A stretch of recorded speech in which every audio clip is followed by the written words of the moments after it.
Hello students, welcome to Pariksha coaching to your dreams. तो दोस्तों, ITI fitter के लिए जो क्लासेस मैंने आपके लिए स्टार्ट किए हैं उसी क्रम में अगली क्लास लेकर मैं आपके सामने हाजिर हूं। और इससे पहले जो क्लास अगर आपने नहीं देखी है तो आप प्लेलिस्ट में आईटीआई फिटर की प्लेलिस्ट में जाकर देख सकते हैं। आईटीआई मशीनिस्ट वाले स्टूडेंट्स भी निराश ना हो, उनके लिए भी क्लासें बहुत जल्द शुरू की जाएंगी।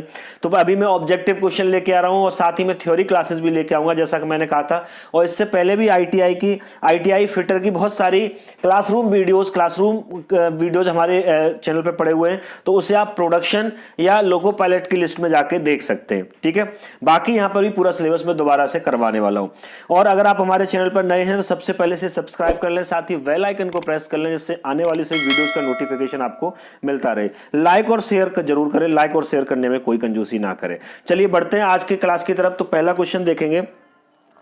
तो पहला क्वेश्चन है, फाइल रेती का मुख्य कार्य क्या है? फाइल, जिसको हम क्या कहते हैं, हिंदी में इसको रेती कहते हैं, इंग्लिश में इसको बोलते हैं फाइल। क्या बोलते हैं? फाइल। इसका मुख्य कार्य क्या है आपको बताना है। तो ऑप्शन ए देखिए, धातु को काटना, ऑप्शन बी धातु को जोड़ना, ऑप्शन सी धातु को मापना है, ऑप्शन डी इनमें से कोई नहीं। तो फाइल और रेती क्या करते हैं? हम घिसते हैं। फिनिशिंग टूल है, ये क्या है? फिनिशिंग टूल है, फिनिशिंग के लिए इस्तेमाल किया जाता है। और फिनिशिंग में क्या है? मेटल बहुत बारीक बारीक टुकड़ों में कट होता है, तो क्या करता है? वो धातु को काटता है। तो ए इसका सही आंसर होगा। तो फाइल का मुख्य कार्य क्या होता है? धातु को काटना। ए इज द राइट आंसर। चलिए आगे बढ़ेंगे अगले क्वेश्चन की तरफ। सेकंड क्वेश्चन देखेंगे। सिंगल कट में कितने कोण पर टीथ कटे होते हैं? जो सिंगल कट होता है उसमें जो टीथ है वो कितने कोण पर कटे होते हैं, यानी टीथ का कोण क्या होता है, एंगल क्या होता है, जो टीथ होते हैं उनका एंगल क्या होता है, सिंगल कट में टीथ का एंगल क्या होता है? ऑप्शन ए 10 डिग्री से 15 डिग्री, ऑप्शन बी 30 डिग्री से 40 डिग्री, ऑप्शन सी 40 डिग्री से 50 डिग्री, या ऑप्शन डी 65 डिग्री से 85 डिग्री। तो सिंगल कट जो होता है उसमें जो टीथ होते हैं उनका जो एंगल होता है वो क्या होता है? 65 डिग्री से 85 डिग्री होता है। क्या एंगल रखा जाता है? सिंगल कट के लिए जो एंगल है वो क्या रखा जाता है? 65 डिग्री से 85 डिग्री एंगल रखा जाता है। तो डी इसका सही आंसर होगा। क्लियर है? चलिए तीसरा क्वेश्चन देखेंगे। तीसरा क्वेश्चन है हमारा, डबल कट फिनिशिंग के लिए पहला कट कितने डिग्री तक का होता है? जो डबल कट फिनिशिंग है उसमें जो पहला कट लगाया, डबल कट में 2 कट लगाए जाएंगे फिनिशिंग के लिए, फिनिशिंग ऑपरेशन है।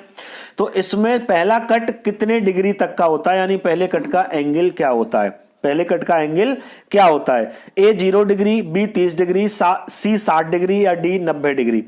तो पहले कट का जो एंगल होता है डबल कट फिनिशिंग के लिए वो कितना होता है? 30 डिग्री। कितना होता है? 30 डिग्री पहले कट का एंगल रखा जाता है। क्लियर है? तो इसका बी आंसर सही होगा। चलिए आगे बढ़ते हैं, अगला क्वेश्चन देखते हैं। फोर्थ क्वेश्चन देखेंगे, कन्वेक्सिटी ऑफ फाइल क्या कहलाता है? कन्वेक्सिटी ऑफ फाइल कहलाता है, क्या कहलाता है, यानी कन्वेक्सिटी ऑफ फाइल का क्या मतलब है? बेसिकली आपसे ये पूछा है कि अगर कहीं वर्ड लिखा हो कन्वेक्सिटी ऑफ फाइल, इसका क्या मतलब है? तो 4 ऑप्शन दिए हुए हैं। ए, फाइल के गुम हो जाने को कन्वेक्सिटी ऑफ फाइल कहते हैं, या दूसरा ऑप्शन दिया है फाइल के टूट जाने को कन्वेक्सिटी ऑफ फाइल कहते हैं, या तीसरा ऑप्शन दिया है फाइल के बीचों बीच लंबाई में थोड़ा उभार करने को कन्वेक्सिटी ऑफ फाइल कहते हैं, या डी दिया हुआ है इनमें से कोई नहीं। डी दिया हुआ है इनमें से कोई नहीं। तो सही आंसर क्या होगा? तो कन्वेक्सिटी ऑफ फाइल का मतलब क्या होता है? कन्वेक्सिटी, कन्वेक्स करना, दैट मींस फाइल के बीचों बीच लंबाई में थोड़ा सा उभार करने को ही कन्वेक्सिटी ऑफ फाइल कहते हैं। तो इसका सी आंसर सही हो जाएगा। तो कन्वेक्सिटी ऑफ फाइल किसे कहेंगे? फाइल के बीचों बीच लंबाई में जो थोड़ा सा उभार देते हैं, कन्वेक्स कर देते हैं, उसी को कन्वेक्सिटी ऑफ फाइल कहते हैं। तो सी इज द राइट आंसर। चलिए अगले क्वेश्चन की तरफ बढ़ते हैं। नेक्स्ट क्वेश्चन है, स्विस फाइल का प्रयोग करते हैं। फाइल के कई सारे टाइप होते हैं, इसके ऊपर भी मैं एक जब थ्योरी लेक्चर आएंगे तो लेक्चर दूंगा मैं आपको। तो इस समय पूछा है स्विस फाइल के का प्रयोग करते हैं, कब करते हैं, किस चीज में स्विस फाइल का प्रयोग करते हैं? ए, लकड़ी काटने में, बी, कपड़ा काटने में, सी, घड़ी साज में, या डी, घर में। तो स्विस फाइल का जो प्रयोग है वो कहाँ किया जाता है? घड़ी साइज में किया जाता है। किसमें? घड़ी साइज में किया जाता है। जो घड़ी में जो आपने अगर कहीं नोट किया होगा, जो घड़ी वाले होते हैं वो छोटी छोटी फाइल रखते हैं, रेती, तो वो स्विस फाइल होती है। तो स्विस फाइल का यूज किसमें किया जाता है? घड़ी साइज में किया जाता है। चलिए छठवें क्वेश्चन की तरफ बढ़ते हैं। छठवां क्वेश्चन है हमारा, कोर्स ब्लेड में कितने टीथ प्रति इंच होते हैं? कोर्स, COARS, इस कोर्स की स्पेलिंग होगी COARS। कोर्स का मतलब होता है मीडियम, थोड़ा मोटा। फाइन, बारीक, कोर्स थोड़ा मीडियम। ठीक है, आप समझ में आया। तो अब कोर्स ब्लेड समझ में आ गया। तो इसमें ब्लेड बहुत ज्यादा छोटे नहीं होंगे, थोड़े बड़े बड़े होंगे, मीडियम साइज के होंगे। तो कोर्स ब्लेड में कितने टीथ प्रति इंच होते हैं? 1 इंच में कितने टीथ होंगे? कोई कोर्स ब्लेड है तो 1 इंच में, सपोज दैट ये कोई ब्लेड है ऐसे, और यहां से लेके यहां तक 1 इंच हो रहा है, तो 1 इंच में कितने टीथ आ रहे हैं? नंबर ऑफ टीथ, ये काउंट करके आपको बताना है। तो ये कितने होते हैं? ऑप्शन ए 0 से 32, ऑप्शन बी 14 से 18, ऑप्शन सी 8 से 10, या डी इनमें से कोई आंसर सही नहीं है। तो कोर्स ब्लेड जो होता है उसमें 1 इंच में 14 से 18 टीथ होते हैं। कितने? 14 से 18 टीथ होते हैं। तो बी आंसर करेक्ट होगा, B is the right answer. चलिए आगे बढ़ते हैं अगले क्वेश्चन की तरफ। नेक्स्ट क्वेश्चन है, फाइल ब्लेड में कितने टीथ प्रति इंच होते हैं? अभी फाइल ब्लेड की बात की यूज किया हुआ है, यानी जो फाइल का ब्लेड होता है उसमें कितने टीथ होते हैं प्रति इंच। सेम क्वेश्चन है, बस तरीका वो चेंज हो गया, कैटेगरी यहाँ फाइल ब्लेड यूज कर रहे हैं। तो फाइल ब्लेड में 1 इंच में कितने टीथ होते हैं? 4 ऑप्शन दिए हुए हैं, 28 से 32, 14 से 18, 8 से 10, या डी ऑप्शन है इनमें से कोई नहीं। तो जो आपका फाइल ब्लेड होता है उसमें 1 इंच में 28 से 32 के बीच दांत रहते हैं, टीथ रहते हैं। कितने? 28 से 32 के बीच टीथ होते हैं 1 इंच में। तो ए इज द राइट आंसर, ए इसका सही उत्तर होगा। चलिए अगला क्वेश्चन देखेंगे। 8वां क्वेश्चन है आपका, रुखानी, इसे क्या कहते हैं? चीजल। चीजल को रुखानी कहते हैं। जैसे आप चीजल तो सबने वर्ड सुना होगा, तो चीजल आप समझ सकते हैं, रुखानी समझने में दिक्कत हो रही है तो चीजल का ब्लेड जो होते हैं कौन सी धातु के बने होते हैं? इस टाइप के क्वेश्चन अक्सर आपको देखने मिलेंगे। किसी चीज का ब्लेड या कोई भी चीज किस मेटल की बनाई जाती है, ठीक है। तो यहाँ पर जो चीजल है उसके ब्लेड कौन सी मेटल के बने होते हैं, कौन सी धातु के बने होते हैं? ए मृदु इस्पात soft iron, B low carbon steel, C high carbon steel, या डी इनमें से कोई नहीं। कौन सा ऑप्शन सही होगा? तो चीजल के जो ब्लेड होते हैं वो किसके बने होते हैं?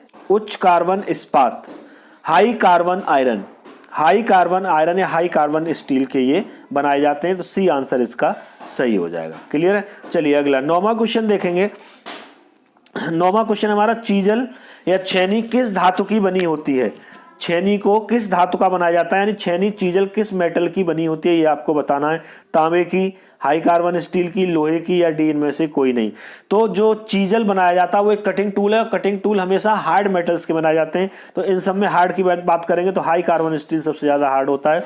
तो हमेशा जो चीजल या छेनी होती है वो हाई कार्बन स्टील की बनाई जाती है। क्लियर है, किसकी बनाई जाती है? हाई कार्बन स्टील की बनाई जाती है। आगे बढ़ेंगे अगले क्वेश्चन की तरफ। 10वां क्वेश्चन है हमारा, चीजल की शेप कैसी होती है? शेप, आकृति कैसी होगी? चीजल की जो आकृति है वो कैसी होगी, ये आपको बताना है। तो चीजल की जो आकृति होती है वो कैसी होती है बताइए। 4 ऑप्शन दिए हुए हैं, त्रिभुजाकार, चतुर्भुजाकार, पंचभुजाकार, या अष्टभुजाकार। तो चीजल की जो आकृति होती है वो कैसी होती है? पंचभुजाकार होती है। कैसी? पंचभुजाकार होती है। तो ऑप्शन सी आपका सही हो जाएगा। चलिए आगे बढ़ते हैं अगले क्वेश्चन की तरफ। नेक्स्ट क्वेश्चन है, पेचकस की साइज किस चीज से ली जाती है या लिया जाता है, या पेचकस का साइज किस चीज से मापा जाता है? सेंग की लंबाई से, टिप की चौड़ाई से, दोनों से, या इनमें से कोई नहीं। जो पेचकस का इनिशियल भाग होता है जहां से हम पकड़ते हैं, ठीक है, और इसके बाद ये पेचकस मेन पेचकस होता है, तो इसको सेंग कहते हैं। और ये टिप होती है, क्या होती है? ये टिप होती है, और इसको सेंग कहते हैं। तो सेंग से नापी जाती है पेचकस की लंबाई, या टिप से नापी जाती है? तो पेचकस की लंबाई बेसिकली किससे, यहां से लेके पेचकस यहां तक बढ़ाए तो इसमें सेंग और टिप दोनों आ गए, तो दोनों से नापी जाती है। सेंग की लंबाई से भी नापी जाती है, टिप की चौड़ाई से भी। तो सी आंसर सही हो जाएगा, दोनों से नापी जाती है। क्लियर है। आगे बढ़ेंगे अगले क्वेश्चन की तरफ। नेक्स्ट क्वेश्चन है आपका, निम्नलिखित में से कौन सा पेचकस के पार्ट्स हैं? इनमें से कौन सा पेचकस के पार्ट्स हैं? A handle, B shank, C blade, या ये सभी? तो पेचकस के जो पार्ट होते हैं वो हैंडल, ब्लेड, सेंक, ये सभी होते हैं। तो डी आंसर सही हो जाएगा। ये सारे क्या हैं? पेचकस के पार्ट हैं। ये हैंडल जो प्लास्टिक का लगा होता है, इसके बाद ये गोल गोल जो संरचना होती है ये सेंक कहलाता है, अभी जैसे कि मैंने बताया, और आगे टिप होती है, इसको ब्लेड कहते हैं। तो ये सब किसके हैं? पेचकस के ही पार्ट हैं। तो डी आंसर सही हो जाएगा, ये सभी। चलिए आगे बढ़ेंगे अगले क्वेश्चन की तरफ। अगला क्वेश्चन है, निम्न में से कौन सा स्पिनर का दोष है?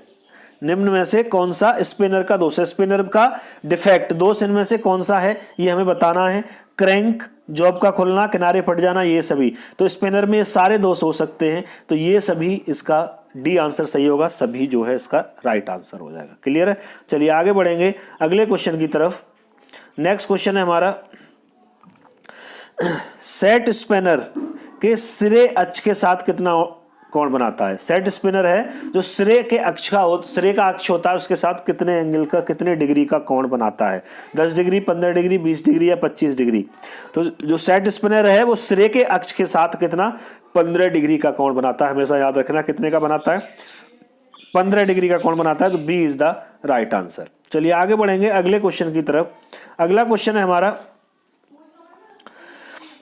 बेंच वाइस के हैंडल निम्न धातु के बने होते हैं। बेंच वाइस के हैंडल निम्न धातु के बने होते हैं, किस धातु के बने होते हैं, ये हैंडल के बारे में पूछा है। Tool steel, mild steel, grey cast iron या कास्ट आयरन। तो जो बेंच वाइस के जो हैंडल होते हैं वो माइल्ड स्टील के बनाए जाते हैं। बेंच वाइस क्या है, होल्डिंग डिवाइस है जिसमें किसी जॉब को हम पकड़ते हैं, होल्ड करके उस पर कोई काम करते हैं, तो होल्डिंग डिवाइस है। तो इसके जो हैंडल होते हैं वो माइल्ड स्टील के बने होते हैं। किसके, माइल्ड स्टील के बनाए जाते हैं। तो B is the right answer. चलिए आगे बढ़ेंगे अगले क्वेश्चन की तरफ। अगला क्वेश्चन है हमारा, बेंच वाइस के जॉ प्लेटें किस धातु की बनी होती हैं। जॉ प्लेटें, बेंच वाइस आपने देखी होगी, इस तरीके से प्लेट लगी होती हैं, ठीक है, ऐसे होती है बेंच वाइस। तो ये जो प्लेटें, जॉ यानी जबड़ा, जबड़े वाली प्लेटें जिनमें हम वर्क पीस को ग्रिप करते हैं, ये किस मेटल की बनी होती हैं।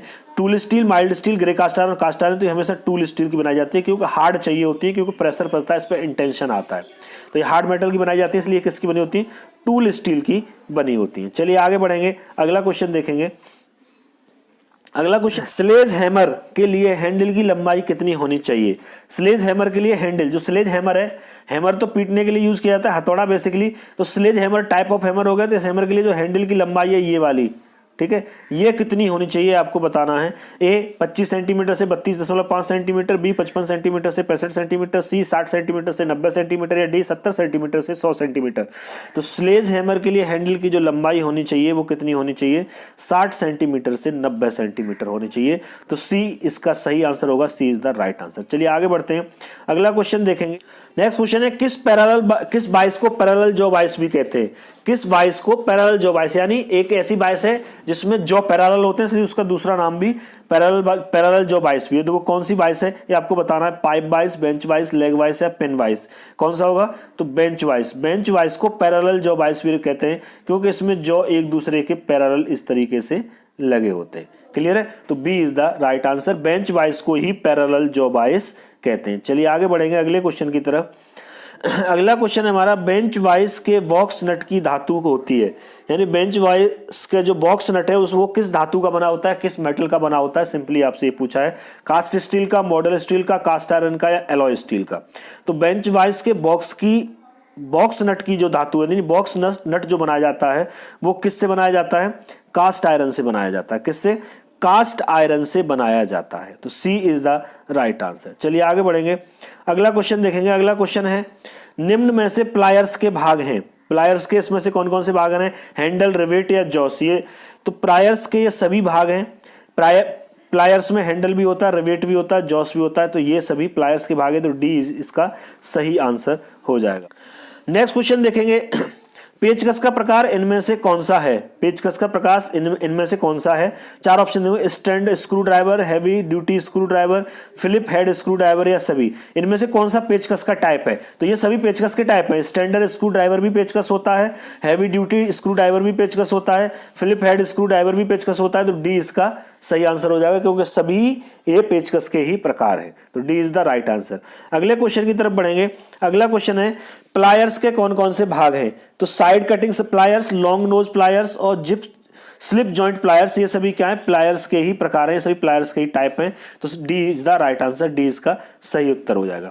तो दोस्तों आज के लिए इतना ही। ऐसे ही आगे और भी टेस्ट लेके आता रहूंगा। चैनल पर नए हैं तो आप इसे सब्सक्राइब जरूर कर लें और लाइक और शेयर जरूर करें, ठीक है। साथ ही आप हमारी ऐप परीक्षा कोच को आप प्ले स्टोर से डाउनलोड कर सकते हैं। इसका लिंक भी नीचे आपको डिस्क्रिप्शन में मिल जाएगा या डायरेक्ट अपने प्ले स्टोर से डाउनलोड कर सकते हैं, ठीक है। इसके साथ ही अगर आप जीएस, जीके और करंट अफेयर्स की तैयारी कर रहे हैं तो हमारे दूसरे चैनल परीक्षा कोच बिहाइंड को आप जो है सब्सक्राइब कर सकते हैं। परीक्षा कोच बिहाइंड को आप सब्सक्राइब कर सकते हैं। क्लियर है। मिलता हूं अगली क्लास में, तब तक के लिए नमस्कार।